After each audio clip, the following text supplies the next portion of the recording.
నమస్కారం అండి. నేను డాక్టర్ మోవా శ్రీనివాస్ అండి.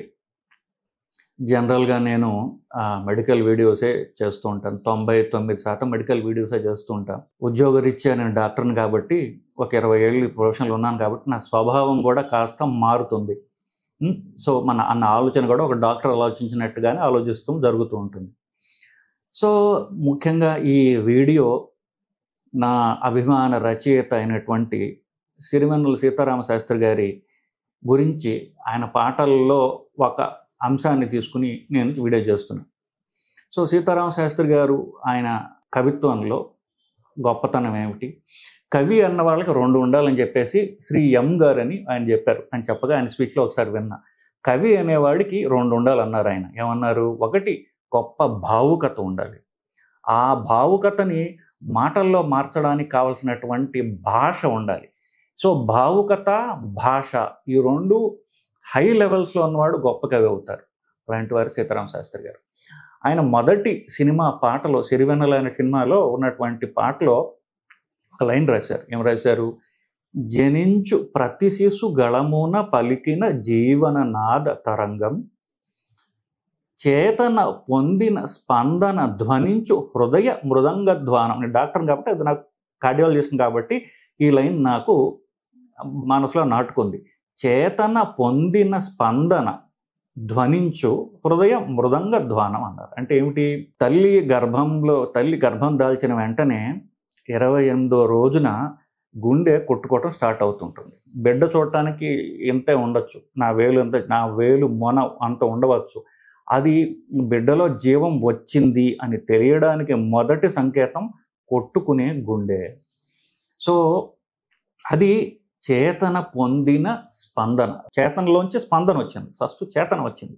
అంటే కాన్షియస్‌నెస్ వచ్చింది. కాన్షియస్‌నెస్ రాగానే ఒక స్పందన మొదలైంది. ఆ స్పందన ఏమైంది? హృదయ మృదంగ ధ్వానంలాగా పరిణితి చెందింది. ఇది ఎంత అద్భుతంగా ఆయన ఒక్క సెంటెన్స్‌లో నేను చెప్పేదంతా సైన్స్ అంతటిని 4 పదాల్లో 4 అద్భుతమైనటువంటి లిరికల్ పదాల్లో అంటే దాంట్లో ఉన్నటువంటి ప్రాసతో కూడినటువంటి అద్భుతమైన ఐడియాని ఆయన మిళితం చేయగలిగారు. సో, కాన్షియస్‌నెస్ వచ్చి అది ఒక స్పందన కింద మారి ఆ స్పందన ఒక లబ్ డబ్ అని కొట్టుకోవటం అది చేతన పొందిన స్పందన నుంచి వచ్చినటువంటి హృదయ మృదంగ ధ్వానం. ఏంటి మృదంగం? మనం విన్నట్లయితే లబ్ డబ్ అని కొట్టుకుంటుంది. బిడ్డకి స్కాన్ చేసినట్టు గుండె టక్ టక్ టక్ టక్ అని తెలుస్తుంది. ఇది తల్లి తాను గర్భం దాల్చానని తెలియక ముందే ఇది మొదలవుతుంది. తల్లికి గర్భం దాల్చాను ఎప్పుడు తెలుస్తుంది? మొదటి పీరియడ్ మిస్ అయితే అనుమానం వస్తుంది. ఓహో, నాకేమైనా ప్రెగ్నెన్సీ వచ్చిందేమోనని. అది 30వ రోజు అనుకోండి, 31వ రోజు అనుకోండి. కానీ 28వ రోజునే ఈ చేతన పొందిన స్పందన మొదలైపోయింది. సో, అది అల్ట్రాసౌండ్ తీస్తే పొట్టకు స్కాన్ చేస్తే అఫ్కోర్స్ యూరిన్ టెస్ట్లు వచ్చాయి.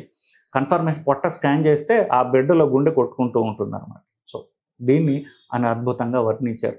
నేను గుండె డాక్టర్ని కాబట్టి గుండెని ఇన్ని ఏళ్లుగా నేను చూస్తున్నాను కాబట్టి ఒక గుండె అంటే ఒక అవగాహన వచ్చింది. సో, ఈ ప్రకృతి అనేటటువంటి ఇది లైఫ్ ఏదైతే ఉందో జీవము, ప్రకృతి మాత మీరు ఏదన్నా అనుకోవచ్చు.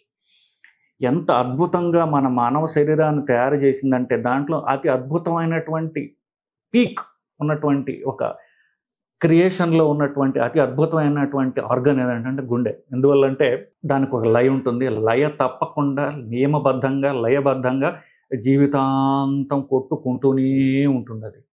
సో, ఒకవేళ మనిషి పని చేశాడు అనుకోండి, పరిగెత్తాడు అనుకోండి, ఆవేశం వచ్చిందనుకోండి, వెంటనే ఆ మనిషికి ఎక్కువ రక్త ప్రసారం కావాలి అని దాని గుండెకి తెలుసు. వెంటనే ఎక్కువ సార్లు కొట్టుకుంటుంది. అప్పుడు మనిషికి ఎక్కువ రక్తం సప్లై చేస్తుంది. నడుస్తుంటే ఎక్కువ రక్తం కావాలని అదే ఎక్కువ కొట్టుకుంటూ రక్తం సప్లై చేస్తుంది. బ్లడ్ ప్రెషర్‌ని అదే పెంచుతుంది. సో, తద్వారా కాళ్ళకి గాని, చేతులకు గాని పనిచేసే వాళ్ళకి, ఆవేశం వచ్చిన వాళ్ళకి మెదడుకి వీటన్నిటికి రక్త ప్రసారం పెంచాలి అనేటటువంటి తెలివి ఆ గుండెలో ఇవ్వబడింది. నెక్స్ట్ చెప్పాను ఎప్పుడు లయ తప్పకుండా కొట్టుకుంటూనే ఉంటుంది. ఆ లయ తప్పితే జబ్బు కింద లెక్క. సో, అది మనకి జీవం మన పుట్టక ముందే తల్లి కూడా తెలియక ముందే మొదలవుతుంది. మన చావు దాంతో ఎండ్ అవుతుంది. ఎవరన్నా చనిపోయారని ఎలా తెలుస్తుంది? గుండె కొట్టుకోవట్లేదు అని చెప్పి ఈసీజీ తీసి చూస్తారు. ఈసీజీలో ఫ్లాట్ లైన్ లేక మానిటర్లో ఫ్లాట్ లైన్ వస్తే మనిషి లేడు అని చెప్తారు. సో, ఆ గుండె మనిషి జననానికి మరణానికి అంతిమ అంటే మొదటిది అంతిమమైనది కూడా గుండె కొట్టుకోవడమే. సో ఈ లయ తప్పకుండా జీవితాంతం అలా ఆడుతూనే ఉంటుంది. సో ఒక్కొక్కసారి గుండెలో హార్ట్ అటాక్ వచ్చి గుండెకి ప్రధాన 3 రక్తంలో ఒక రక్తనాళం మూసుకొని పోయిందనుకోండి, అప్పుడు ఆ గుండె సప్లై చేసే కండ మజిల్ ఏదైతే ఉందో మిగతా రక్తనాళాల నుంచి తాను రక్తం పొంది తాను బతకాలి, తాను బతకడం ద్వారా మనిషిని బతికించాలి అనేటటువంటి తెలివి దానికి ఉంటుంది. దీన్ని కొలాటరల్ సర్క్యులేషన్ అంటారు, న్యాచురల్ బైపాస్ అంటారు. ఈ న్యాచురల్గా తనకు తాను బైపాస్ చేసుకోవాలి, ఎలాగైనా తాను బతికి మనిషిని బతికించాలి అనేటటువంటి తెలివితేటలు దానికి ఎవరిచ్చారండి? ఈ ప్రకృతి నుంచి వచ్చినటువంటి అద్భుతమైన క్రియేషన్ తెలివితేటలు గుండెకి ఇవ్వబడ్డాయి. హార్ట్ అటాక్ వచ్చి ఒక రక్తనాళం మూసుకుపోయింది అనుకోండి, చేతులు నొప్పి వస్తుంది, ఈ మనిషి అంత తెలివైన వాడు కాదు, వాడు పనిలో వాడు ఉంటాడు. అప్పుడు ఏం చేస్తుంది గుండె? ఈ మూసివేసినటువంటి రక్తనాళాల నుంచి కాకుండా బ్లాక్ కానటువంటి మిగతా రక్తనాళాల నుంచి అది బ్లడ్ తెచ్చుకుంటుంది. దాన్ని కొలాటరల్ సర్క్యులేషన్ అంటారు.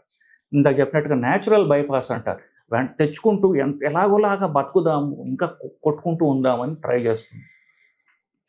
తర్వాత గుండె అది బలం తగ్గిపోయింది అనుకోండి బ్లాక్స్ వల్ల, స్టిల్ అది ఆగకుండా ఇంకా ఎట్లా కొట్టుకోవాలి, ఎట్లాగైనా కొట్టి మనిషిని బతికించాలని ట్రై చేస్తుంది.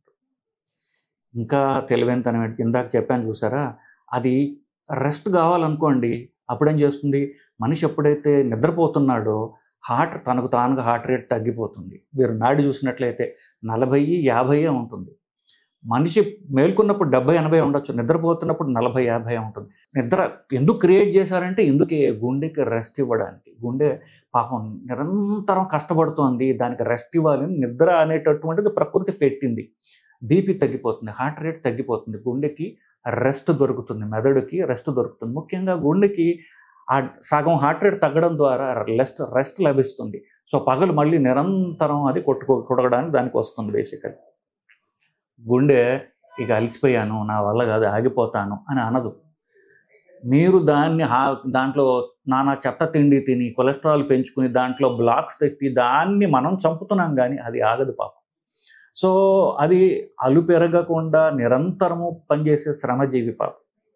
సో అది ఆ శ్రమలోనే కొట్టుకుంటూనే విశ్రాంతి తీసుకుంటుంది తప్ప రాత్రి నేను ఆగిపోతానులే, పొద్దున్న మళ్ళీ మనిద్దరం కలుద్దాం అనదు. రాత్రి తక్కువ కొట్టుకుంటుంది తప్ప అది ఆగిపోదు. ఎందుకంటే అది ఆగిపోతే చచ్చిపోతామని దానికి తెలుసు కాబట్టి. సో దాని శ్రమలోనే విశ్రాంతి వెతుక్కునే నిరంతర శ్రమజీవి. దానికి ఆరోగ్యం ఎలా వస్తుంది? ఇంకా శ్రమ పెంచడం ద్వారానే, ఇంకా ఎక్కువ నాతో పని చేయించు, ఇంకా గట్టి పడతాను నేను అంటుంది. నిరంతర శ్రమలోనే, పెరిగిన శ్రమలోనే దాన్ని ఆరోగ్యాన్ని బలాన్ని వెతుకునేటటువంటి నిరంతర శ్రామికుడు గుండె. సో ఈ తెలివి గుండెకి ఎలా వచ్చింది అనేటటువంటిది ఒక అద్భుతం. ఈ లక్షల కోట్లుగా ప్రకృతిలో తనకు తాను మార్పు ఎవల్యూషన్ అంటున్నాను చూసారా, తద్వారా ఒక అద్భుతమైనటువంటి తెలివితో ఈ గుండెని తయారు చేసింది ఈ ప్రకృతి. సో దానిలో ఉన్న తెలివితేటలు ఇవి మనం ఇచ్చినవి కావు కదా, తనకు తానుగా ఉన్నాయి. మనం కొట్టట్లా, గుండె అదే కొట్టుకుంటాం. సో కొట్టుకుంటూ దాన్ని తనకు తానుగా ఎలాగ మాడిఫై చేసుకుంటోంది అనేటటువంటి తెలివిని చూసారా, అది అద్భుతం. ఈ అద్భుతమైన తెలివిని ఒక పాట రూపంలో ఒక్క లైన్లో సీతారామ శాస్త్రి గారు అద్భుతంగా అభివర్ణించారు. కోర్స్ ఆయన ప్రకృతిని వర్ణిస్తూ రాసినటువంటి పాట అది. బేసిక్లీ విధాత తలుపును ప్రభవించినది అనాది జీవన వేదం ఓంకారం. అక్కడి నుంచి మొదలెట్టి ఆయన ప్రకృతిలోంచి వచ్చినటువంటి దీన్ని ఆయన వర్ణించుకుంటూ వచ్చారు. దానిలో ఒక లైన్ మాత్రమే తీసుకున్నాను నేను, కానీ అద్భుతమైన పాట, మీరు అందరూ వినండి. విని ఆ ప్రతి మాట మనం అనలైజ్ చేసినట్లయితే ఆయనకు ఉన్నటువంటి అతి అద్భుతమైనటువంటి ఎంత హై లెవెల్లో ఆయనకు ఉన్నటువంటి భావుకత, ఆ భావుకతని ఆయన మాటల రూపంలో ఎలా అద్భుతంగా వర్ణించగలిగారు మనకు అర్థమవుతుంది. నమస్కారం.